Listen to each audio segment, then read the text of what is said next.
നമസ്കാരം. മലയാളി വാർത്തയിലേക്ക് സ്വാഗതം. വെടിനിർത്തൽ ചർച്ചയ്ക്കായി ഇസ്രായേൽ സംഘം വീണ്ടും കെയ്റോയിൽ.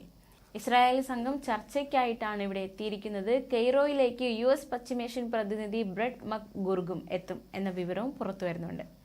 വൈറ്റ് ഹൗസ് ഈ ഒരു വിഷയവുമായി ബന്ധപ്പെട്ട് പ്രതികരിച്ചിരിക്കുന്നത് ഗാസയിൽ വെടിനിർത്തൽ വരുന്നതോടെ ലബനാൻ അതിർത്തിയിലെ സംഘർഷത്തിനും അയവ് വരുമെന്നും കെയ്റോയും ദോഹയും കേന്ദ്രീകരിച്ചുള്ള ചർച്ചകളിൽ പ്രതീക്ഷയുണ്ട് എന്നുമാണ്. അമേരിക്കൻ സന്ദർശനത്തിന് ഇസ്രായേൽ പ്രധാനമന്ത്രി ബെഞ്ചമിൻ നെതന്യാഹു തയ്യാറാവുകയാണ്. അതിനിടയിൽ അദ്ദേഹം ചില നീക്കങ്ങൾ കൂടി നടത്തിയിട്ടുണ്ട്. അതെന്തൊക്കെയാണെന്ന് നോക്കാം. തെക്കൻ ഗാസയിൽ അദ്ദേഹം എത്തി. സൈനികരുമായി അദ്ദേഹം കൂടിക്കാഴ്ച നടത്തി. തിങ്കളാഴ്ച വാഷിംഗ്ടണിൽ അമേരിക്കൻ പ്രസിഡന്റ് ജോ ബൈഡനുമായി ചർച്ച നിശ്ചയിച്ചിരിക്കുകയാണ്. അതിനിടെയാണ് തെക്കൻ ഗാസയിൽ അദ്ദേഹത്തിന്റെ ഈ ഒരു സന്ദർശനം. ഇത് മൂന്നാം തവണയാണ്, അതായത് യുദ്ധം തുടങ്ങിയതിനു ശേഷം മൂന്നാം തവണയാണ് മുന്നറിയിപ്പില്ലാതെ അദ്ദേഹം ഗാസയിലെത്തുന്നത്. തുടക്കം മുതൽ തന്നെ ബെഞ്ചമിൻ നെതന്യാഹു സ്വീകരിച്ചിരിക്കുന്ന നിലപാട് ഹമാസിന്റെ ഉന്മൂലന നാശം, അതിൽ കൂടുതൽ ഒന്നും ഈ യുദ്ധത്തിൽ നിന്ന് പിന്മാറുന്നതിന് കാരണമാകില്ല എന്നാണ് അദ്ദേഹം തുടക്കം മുതൽ വ്യക്തമാക്കിയിരിക്കുന്നത്. ആ നിലപാട് വീണ്ടും ആവർത്തിച്ചിരിക്കുകയാണ്. അതിനിടയിൽ മറ്റൊരു സംഭവം കൂടി റിപ്പോർട്ട് ചെയ്യപ്പെട്ടിട്ടുണ്ട്. ഇസ്രായേൽ മന്ത്രി ഇതാമർ ബെൻ ഗവീർ മസ്ജിദുൽ അക്സയിൽ കടന്നു കയറി. ഹമാസിനെയും മറ്റും വെടിനിർത്തൽ ചർച്ചയിൽ നിന്ന് പിന്തിരിപ്പിക്കുക എന്ന ലക്ഷ്യത്തോടെയാണ് ഇത് ചെയ്തത് എന്നാണ് മന്ത്രിയുടെ വിശദീകരണം. ഉടമ്പടികളില്ലാതെ ബന്ദികളുടെ മോചനത്തിനു വേണ്ടി പ്രാർത്ഥിക്കാനാണ് താൻ മസ്ജിദുൽ അക്സയിൽ എത്തിയതെന്നും മന്ത്രി പ്രതികരിച്ചു.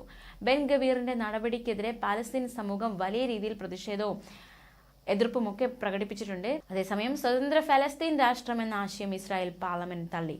9-നെതിരെ 68 വോട്ടുകൾക്കാണ് ഇസ്രായേൽ പാർലമെന്റായ കെനസെറ്റ് പ്രമേയം തള്ളിയത്. ഇസ്രായേൽ രാഷ്ട്രത്തിനും പൗരന്മാർക്കും അപകടമാണ് ഫലസ്തീൻ രാഷ്ട്രമെന്ന് പ്രമേയത്തിലൂടെ വ്യക്തമാണ്. അതേസമയം കഴിഞ്ഞ ദിവസം പുറത്തു വന്ന മറ്റൊരു വാർത്ത കൂടി നോക്കാം. ലെബനാൻ പ്രദേശത്തിനുള്ളിൽ ഡ്രോൺ ആക്രമണത്തിൽ മുതിർന്ന ഇസ്ലാമിസ്റ്റ് നേതാവ് കൊല്ലപ്പെട്ടതായി സൂചന.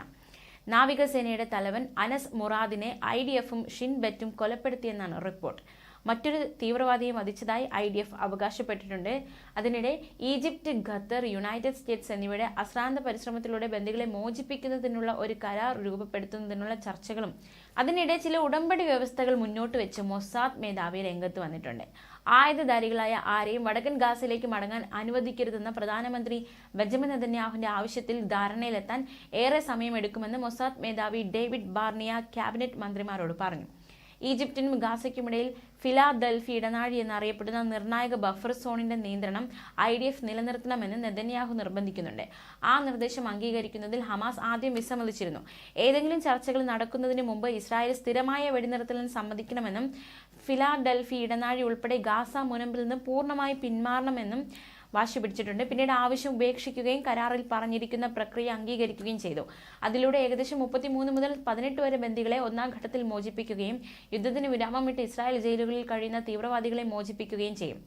6 ആഴ്ച നീണ്ടു നിൽക്കുന്ന ഒന്നാം ഘട്ടത്തിന്റെ 16-ാം ദിവസം സ്ഥിരമായ വെടിനിർത്തൽ വിഷയത്തിൽ ചർച്ചകൾ തുടങ്ങും.